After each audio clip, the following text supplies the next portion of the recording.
Bruce, as you know, I'm a fishing guide, and I must say, I'll fish guide 120 days a year, never clean a fly line, ever. Good. I'm sure it's good for retailers. Exactly. And, so tell me about, having said that, when I used to fish in competitions, I used to use Armour All and 303 on the line because I want it to be slick, I must say. But when I'm guiding, I'm not that fussed about it. But tell me about slipperiness of fly lines and what we should do to look after a fly line, and tell me about AST and AST plus coatings. Well, for a lot of people, a line being slippery doesn't matter much. They don't care. They don't notice because they don't double haul, and if they don't shoot much line, I mean that's where slipperiness counts. Yep. If you don't haul and you don't shoot, it doesn't matter. But for people, casters that do double haul and that do shoot, and the higher up the hierarchy you go, the better you get, the more important it becomes. I mean, nothing drives me more nuts than a line that I go to haul and it drags a bit. Yeah. Or I go to shoot and I can feel it not going like it should. And that is, and even people that don't notice it because they're not to that point yet, if the line was slippery, it makes a huge difference. If they just do a little bit of a shoot, they got 3 times more distance from the shoot than they would if it wasn't. They don't recognize it quite yet, but a line being really, really slick all the time, whether it's hot or cold or clean or dirty, it doesn't matter. That is critically important, and it's a matter of 2 things.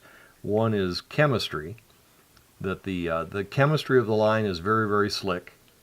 And AST, which is my patent AST, and now the improved version of AST Plus, is chemically very slippery. The trouble with chemical slickness is that if the line gets really dirty or gummed up with sunscreen or bug dope or something, you can cover that slickness up. Yep. So then there's the second stage, which is mechanical slickness, which is texturing the line to reduce the surface contact between the line and the guides. Yep. And that you cannot compensate by getting it dirty or hot. It always works regardless. Now, when you put the 2 together, you got chemical slickness and mechanical slickness. Then you've got a line that will, even if it isn't stiff, and we always just think saltwater lines had to be stiff because that made them shoot better, and it did.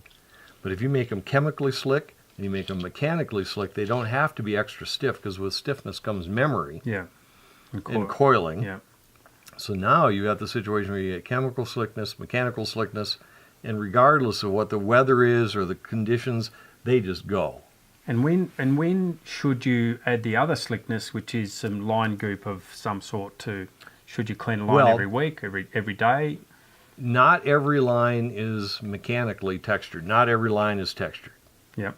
And because if they are, I don't think you ever need to put a dressing on them. Yeah. So the amplitude line I've used all week here. Right. And I've done 20,000 casts this week. And you haven't cleaned it or dressed it, and it feels just as slippery as it was when it was out of the packet. That's the beauty of the mechanical thing, because you can't, conditions can't change that. But most lines that we make or anybody makes are not textured, and they're smooth.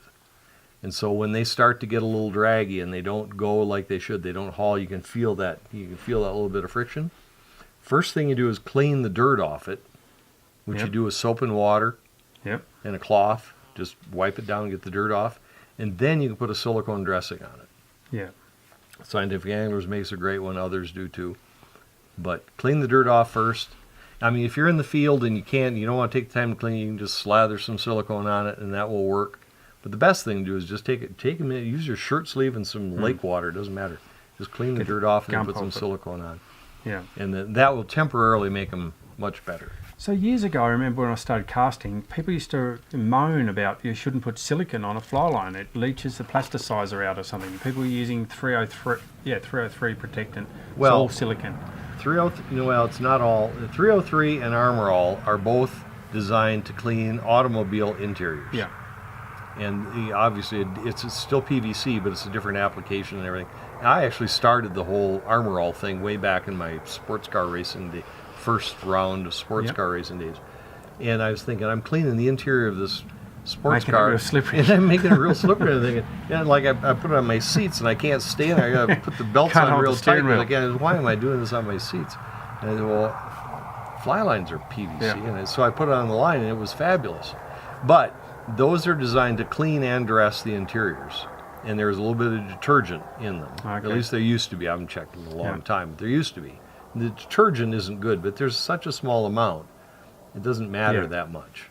Yeah. But, you know, the active ingredient in both of those that makes them both work is silicone. Yeah. And if you use a real line dressing, there's none of the detergent, none of the other stuff that they put in for car stuff. It's just Fly line what stuff. you need for fly line stuff. Because there's silicone in most good fly lines.